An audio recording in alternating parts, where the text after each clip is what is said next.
یعنی بغیر کسی کی کوشش اور محنت کے اور بغیر مانگے عطا کرنا، اور اگر کوئی کوشش کرتا ہے تو اس کی کوشش کا نتیجہ بھی نکالتا ہے اور اسے پھل بھی عطا کرتا ہے۔ تو ایسی ہستی سے تو پیار ہونا چاہیے۔ اور یہ جو ڈر کی ہم بات کرتے ہیں تو اس کا مطلب بھی کیا ہے؟ مطلب یہ ہے کہ ایسی پیاری ہستی جس سے ہمیں پیار ہے اور جس کا ہم پیار حاصل کرنا چاہتے ہیں، جو پیار کرنے والی ہے، کہیں یہ نہ ہو، ہمیں یہ ڈر لگا رہے کہ کہیں یہ نہ ہو کہ وہ ہم سے آنکھیں موڑے، وہ ہم سے ناراض ہو جائے کسی ہماری ہی غلطی کی وجہ سے۔ جیسے ماں بعض اوقات بچے سے یہ کہتی ہے کہ میں نے تم سے نہیں بولا، کوئی سزا نہیں دیتی، صرف اتنا کہہ دیتی ہے کہ میں نے تم سے نہیں بولا، تو وہ بچہ پریشان ہو جاتا ہے۔ چھوٹے بچے خاص طور پہ ہم نے دیکھا ہے، اور بعض برخوردار قسم کے اور اطاعت گزار اور ماں باپ سے محبت کرنے والے بڑے بچے بھی، وہ بھی جب ان کی مائیں یہ کہہ دیتی ہیں کہ ہم آپ سے ناراض ہیں، میں ناراض ہوں، تو ان کی تو جان نکل جاتی۔ اور چھوٹے بچے جب ماں کہتی ہے کہ میں نے نہیں بولنا، تو وہ ماں دوسری طرف منہ کر لیتی ہے، تو وہ ماں کا منہ اپنی طرف کر کے تو اس سے بات کرنے کی کوشش کرتے ہیں، کہتے نہیں ہمارے ساتھ بولو، بعض بات وہ نہیں بولتی تو رونا شروع کر دیتے۔ تو اس طرح جیسے بچہ جو ہے جب ماں ناراض ہو جاتی ہے یا کہتی ہے کہ میں ناراض ہوں، تو اسے فکر پیدا ہوتا ہے۔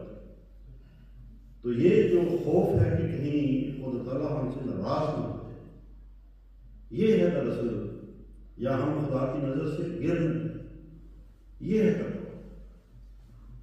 اور اس چیز سے بچنے کے لیے پھر یہ کہ انسان کو تعالیٰ کی مکمل اطاعت کرے۔ خدا تعالیٰ نے کئی ایسی چیزیں ہیں جو ہمارے لیے نقصان دہ ہیں، اور خدا نے کہا کہ ان سے دور ہو، اور کئی چیزیں ہیں جنہیں اللہ تعالیٰ نے کرنے کا کہا ہے۔ تو جن چیزوں سے کہا کہ دور رہو، ان سے دور رہنا، اور جن چیزوں کو کرنے کے لیے کہا وہ کرنا، یہ خدا تعالیٰ کی اطاعت ہے۔ اور یہی بنیادی طور پر بہت سے ہمارے بزرگوں نے تقویٰ کی تشریحات کی ہیں، تعریفیں کی ہیں۔ حضرت علی ابن طالب ابن ابی طالب رضی اللہ تعالیٰ عنہ تقویٰ کی تعریف اس طرح کرتے ہیں، وہ فرماتے ہیں کہ التقویٰ ہی الخوف من الجلیل، کہ تقویٰ یہ ہے کہ خدا کا خوف انسان کے دل میں ہو، وہی خوف جس کو میں نے ذکر کیا ہے، وہ خوف انسان کے دل میں ہو، والعمل بالتنزیل، اور جو خدا کی شریعت ہے قرآن کی، اس کے مطابق انسان کا عمل ہو، والقناعۃ بالقلیل، تھوڑے پہ انسان قناعت کر دے، تھوڑا بھی ہے اللہ تعالیٰ، لیکن ہوس نہ ہو، کوئی ہرس نہ ہو، کوئی لالچ نہ ہو، یہ نہ ہو کہ فلاں کے پاس اتنا کیوں ہے اور میرے پاس تھوڑا کیوں ہے۔ جو اللہ تعالیٰ نے دیا ہے اس پہ کانے ہو جائے، قناعت کر دے۔ والاستعداد لیوم الرحیل، اور یوم رحیل یعنی جو سفر ہے آخرت کا، اس کے لیے انسان پوری اپنی تیاری کرے۔ یہ وہ تعریف ہے جو حضرت علی رضی اللہ تعالیٰ عنہ نے تقویٰ کی ہے۔ حضرت ابو ہریرہ رضی اللہ تعالیٰ عنہ کا نام ہی ہم سنتے رہتے ہیں۔ سب سے زیادہ احادیث مردوں میں سے آپ نے روایت کی، اور آپ سے کسی نے پوچھا کہ تقویٰ کیا ہوتا ہے، تو آپ نے جو سوال کرنے والا تھا اس سے سوال کر دیا۔ اس نے پوچھا کہ تقویٰ کیا ہوتا ہے، تو آپ نے سوال کرنے والے سے پوچھا کہ کبھی ایسی وادی سے گزرے ہو جو خاردار ہو، جس میں کانٹوں والی جھاڑیاں ہوں، تو اس سوال کرنے والے نے کہا کہ ہاں گزرا ہوں. تو انہوں نے کہا کہ کیسے گزرتے؟ اس نے کہا کہ اپنے کپڑوں کو اچھی طرح سمیٹ کے اور ان کانٹوں سے اور جھاڑیوں سے اپنے آپ کو بچا کے کہیں میرے کپڑے ان جھاڑیوں کے ساتھ الجھ نہ جائیں، اس طرح گزرتا. تو آپ نے فرمایا کہ ذالک تقویٰ، یہ تقویٰ ہے کہ یہ جو دنیا ہے یہ ایک خاص وادی ہے، کانٹوں والی وادی، اور اس وادی سے اس طرح گزرنا کہ جو معصیت اور نافرمانی کے کانٹے ہیں جو جگہ جگہ بکھرے ہوئے، ان کانٹوں سے اپنے دامن کو بچا کے انسان اس دنیا سے گزرے کہ کہیں اس سے کوئی اللہ تعالیٰ کے کسی حکم کی نافرمانی نہ ہو جائے، کوئی معصیت نہ ہو جائے.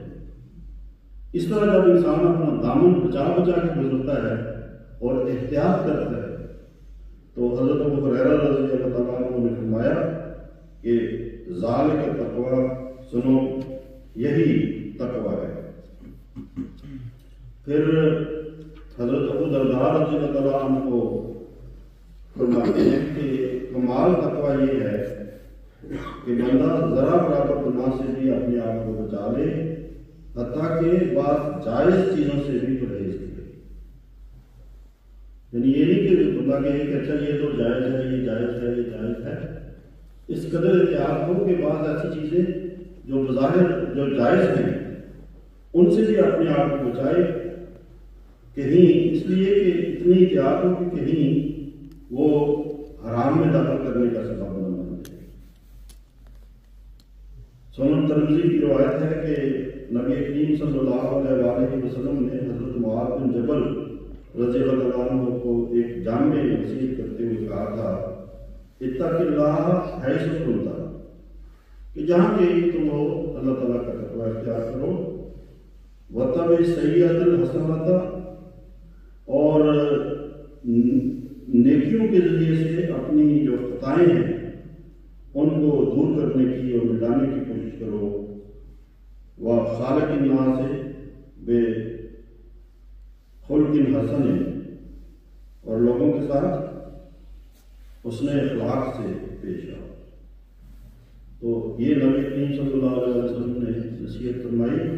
حضرت مسیح موعود صلی اللہ علیہ وسلم فرماتے ہیں کہ مبارک وہ ہے جس کا کام تقویٰ، سنو ہے حاصل اسلام تقویٰ، خدا کا عشق میں اور جان تقویٰ، مسلمانوں بناؤ تام تقویٰ، کہاں ایمان اگر ہے خام تقویٰ، یہ دولت تم نے مجھ کو اے خدا دی، فسبحان الذی افضل آبادی.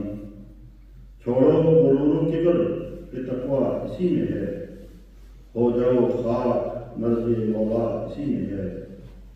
تقویٰ کی جڑ خدا کے لیے خاص ساری ہے، عفت جو شرط دین ہے وہ تقویٰ میں ساری ہے. اللہ تعالیٰ ہمیں حقیقی رنگ میں تقویٰ اختیار کرنے کی توفیق عطا فرمائے تاکہ ہم زیادہ سے زیادہ اللہ تعالیٰ کی محبت کو سمیٹنے والے بن جائیں.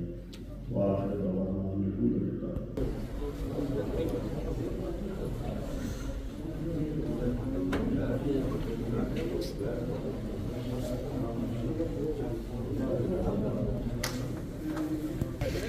نہیں جی ماشاءاللہ یہ درس کے بعد ہماری جو سیر ہے آج کافی بڑا گروپ، یہ انشاءاللہ تعالیٰ ساتھ ساتھ گپ شپ لگاتے انجوائے کرتے پورا ایک راؤنڈ مکمل ہوگا.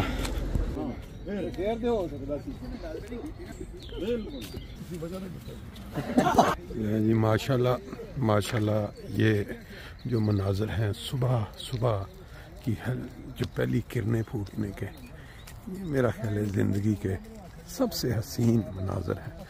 8-10 بندوں کا گروپ. آج سیچرڈے ہے، سیچرڈے کو ذرا زیادہ دوست شامل ہو جاتے ہیں. ہمارے ایک دوست ہیں جو ڈیلی اس رس یہاں تک ساتھ دیتے ہیں پھر گھر چلے جاتے ہیں. عمر بھی ان کی 70 سے اوپر.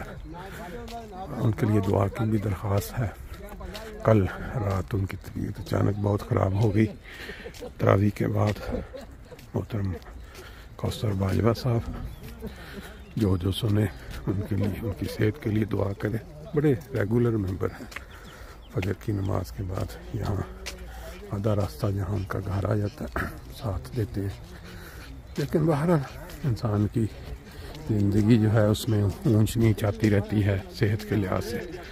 باقی ہم حسب معمول صبح کا درس آج تقویٰ پہ تھا، بہت ہی مدلل درس تھا، مختلف احادیث کے حوالوں کے ساتھ.